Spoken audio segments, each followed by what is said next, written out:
Mobile এখন আর শুধু প্রয়োজনীয় নয়, বরং আমাদের জীবনের অত্যাবশ্যকীয় একটি অনুষঙ্গ। ৮ থেকে ৮০ প্রত্যেকের হাতেই এখন স্মার্টফোন। যেন এক মুহূর্তও আমরা বাঁচতে পারি না এই ফোন ছাড়া। সকালে ঘুম থেকে ওঠা থেকে শুরু করে রাতে ঘুমাতে যাওয়ার আগ পর্যন্ত মোবাইল এখন আমাদের প্রতি মুহূর্তের সঙ্গী। আর ইয়াং জেনারেশনের কাছে রাতে মোবাইল ব্যবহারের হার অনেক বেশি দিনের তুলনায়। এমনকি ঘুমানোর সময়ও মোবাইলটা মাথার কাছে বা বিছানায় রেখে ঘুমান অনেকে। আপনিও কি ঘুমানোর সময় মোবাইল সঙ্গে রাখেন? মাথার কাছে মোবাইল রেখে ঘুমন, কিংবা বালিশের নিচে? গবেষণা থেকে জানা যায় 65% প্রাপ্তবয়স্করা এবং 90% কিশোর কিশোরী তাদের মুঠোফোনটি সাথে নিয়ে ঘুমায়। কিন্তু আপনি জানেন কি, আপনার এই ছোট্ট অসাবধানতা আপনার মৃত্যু ডেকে আনছে? জানেন কি, মাথার পাশে মোবাইল রেখে ঘুমানো কতটা বিপজ্জনক? তাহলে ঘুমানোর সময় ফোন ঠিক কতটা দূরে রেখে ঘুমানো নিরাপদ? তো এই সবগুলো বিষয় নিয়ে কথা বলবো আজকের ভিডিওতে। সবাইকে ওয়েলকাম করছি হেলথ কেয়ার চ্যানেলে। আমি ডক্টর ফারজানা। তো চলুন মূল টপিকে।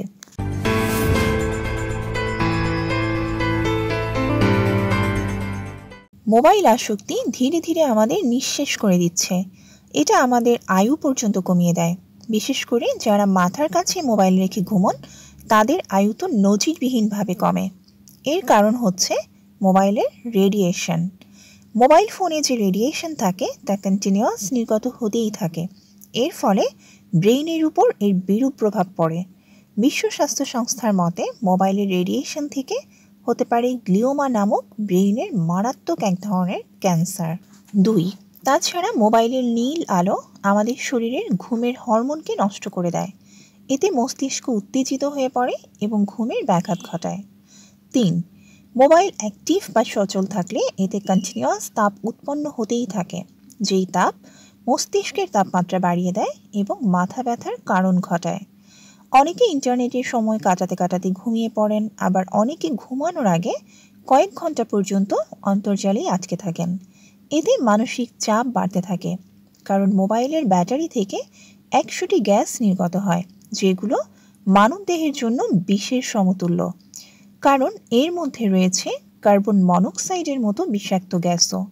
আর এই কার্বন মনোক্সাইড যে মানুষের মৃত্যু পর্যন্ত ঘটায়, এ কথা কিন্তু আমরা সবাই জানি। তাহলে এর থেকে মুক্তির উপায় কী? এই নেশা থেকে আমরা কিভাবে নিজেদের মুক্ত করব? 1, এর জন্য আপনি আপনার ডিভাইসটি বিছানা থেকে অন্তত 3 ফুট দূরে রাখুন। আমি আবারও বলছি, 3 ফুট দূরে রাখুন। এতে করে এর থেকে নির্গত বিপজ্জনক রেডিয়েশন আপনি এড়াতে পারবেন। 2, রাতে ঘুমানোর আগে ফোনটি সাইলেন্ট রাখুন। 3, মোবাইলের আসক্তি থেকে মুক্তির একটি ইফেক্টিভ স্টেপ হচ্ছে বই পড়া। প্রয়োজন শেষে আপনি আপনার মোবাইলটি রেখে বই পড়ুন, পত্রিকা পড়ুন। মোবাইলের নিউজগুলোই পত্রিকায় দেখুন। 4, আপনি দৈনন্দিন কখন এবং কতক্ষণ মোবাইল ব্যবহার করবেন তার একটি রুটিন তৈরি করুন এবং রেকর্ড রাখুন। এই সময়ের বাইরে আর 1 মিনিটও বেশি নয়। এই মূলমন্ত্র নিয়ে এগিয়ে যান এবং চেষ্টা করুন এই সময়টিকে ধীরে ধীরে কমিয়ে নিয়ে আসার। 5, অনেকে ঘুম থেকে ওঠার অ্যালার্মটি মোবাইল ফোনেই সেট করেন, কিন্তু অ্যালার্মের জন্য মোবাইল ফোন নয়, বরং ঘড়ি ব্যবহার করুন।